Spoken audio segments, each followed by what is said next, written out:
One of the ways that we create sacred space or make room for God's presence in our lives in a very everyday kind of context is in the decisions that we make, the opportunities before us and the options that we must weigh, that we can approach those in such a manner that it cultivates sacred space in our lives. Now, there are some decisions that are rather easy, that we make them without even thinking about them too much each day, every hour, as each week unfolds. But then there are other decisions that require heavy lifting, like needing to move the couch and you get on one end of it and someone is on the other, and as you lean down to put your hands up underneath, you remind yourself to bend with the knees so that you do not hurt your back. That some decisions require heavy lifting, practicing discernment, which is the way in which we lift with our knees and not with our back. And as we practice discernment, we make room for God's presence to show up in our lives.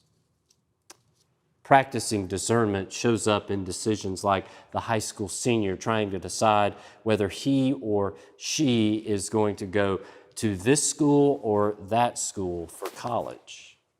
That the student might sit down, legal pad in front of them on the kitchen counter and draw a line directly down the middle, writing pros on one side and cons on the other. And the student starts to write on the pro side.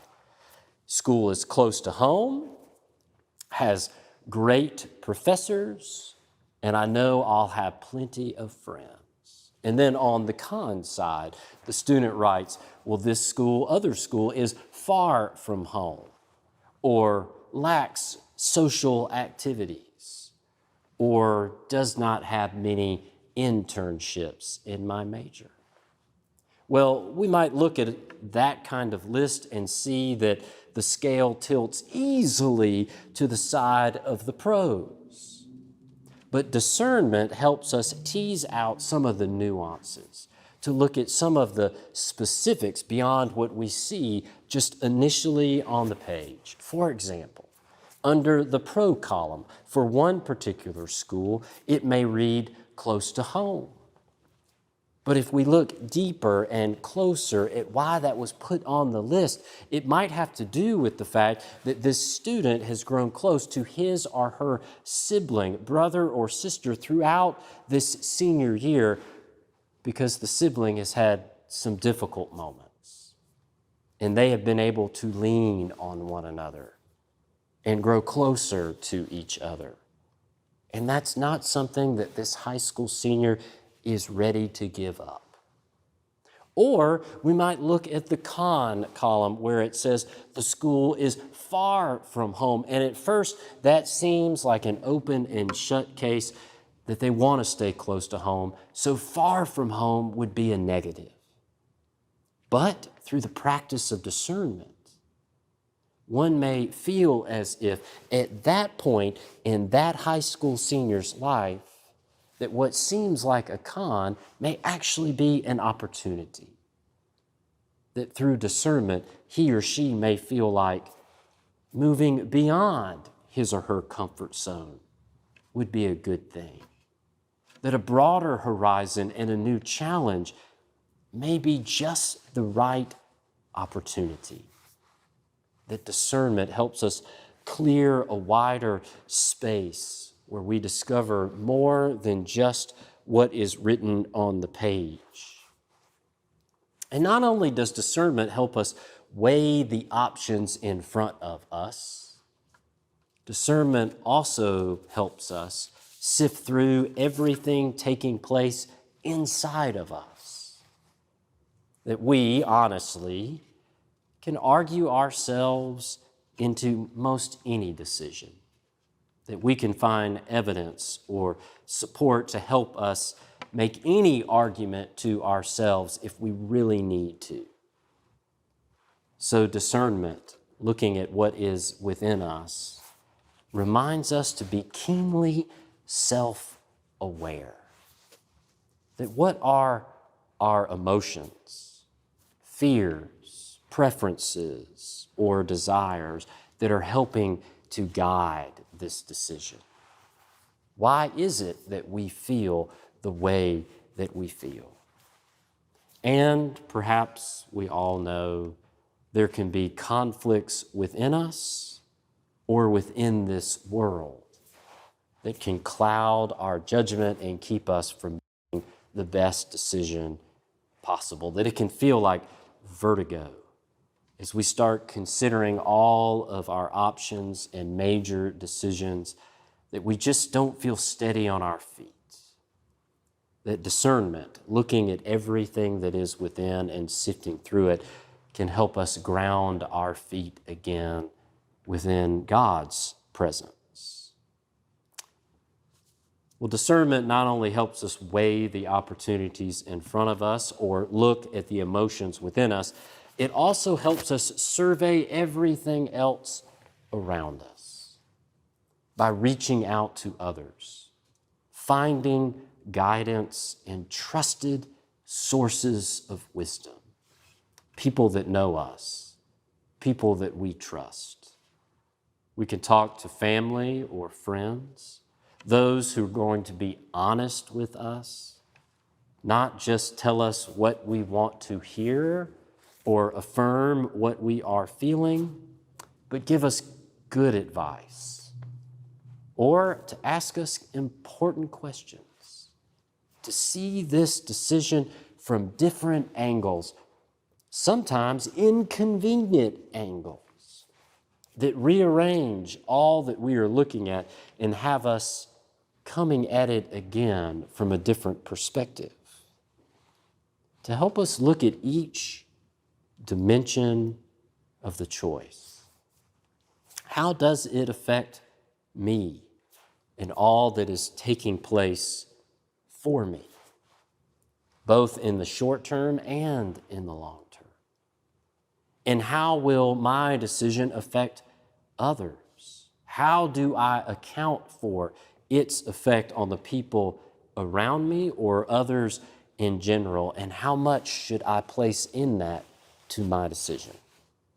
And then finally, what does my faith say to this? Where is God's presence in the midst of this? Thinking specifically about what Jesus said of new creation. That what is God up to in this world? What is God's grace working towards? And how can my decisions help me participate in what God is working towards? Along those lines, I often think of that beautiful hymn, "Be Thou My Vision," reminding us what is God's vision for this world and how can it become our vision for this world, and how does it impact the decisions that I make in my life? That wonderful first stanza that says, "Be Thou my vision, O Lord of my heart, naught be all else to me save that Thou art. Thou my best thought by day and by night, waking or sleeping, Thy presence my light." That how does God's light shed perspective on our decisions? How is God's vision our best thought for how we are going forward? That how do my decisions serve others or make peace or extend mercy or seek justice? Of course, those things are not always plain in our decisions. Some things about that are more relevant than others, depending on what the decision might be. But how does discernment bring that and so many other things into our decisions as we think about everything else around us? And then finally, after discernment has helped us weigh the options in front of us and become self-aware of what is within us, and then survey everything else around us, how do we finally make the decision after we survey everything else? Sometimes I think we can try a decision on before we actually act upon it. It's like walking through a department store and looking at all the shirts hanging on the rack. And as we walk by one shirt, we sort of stop and we look at it and we think, oh, that's a perfect bright color. That looks rather comfortable. It seems like the right size. That's it. That's the shirt I'm going to buy. But if we stop just for a second, we take the time to try it on, we see that look in our friend's eye like, I'm not sure I can let you wear that shirt out in public. And then we look at ourselves in the mirror and we realize that really doesn't fit right. In fact, it doesn't feel right. It's not comfortable. It doesn't seem to be the right size. That sometimes when we reach that end of discernment, we can try a decision on and see how it feels. That we can, without acting on it, make a commitment to what decision we are going to make, and then pause to see, after making that decision, how does it feel? Does it feel right in that given moment? Is there still something that seems a little off? How comfortable we are with it, and just sit with the decision for a day before we finally act upon it. That as we seek out what is wise and most good, it does not mean there is the one right decision every time.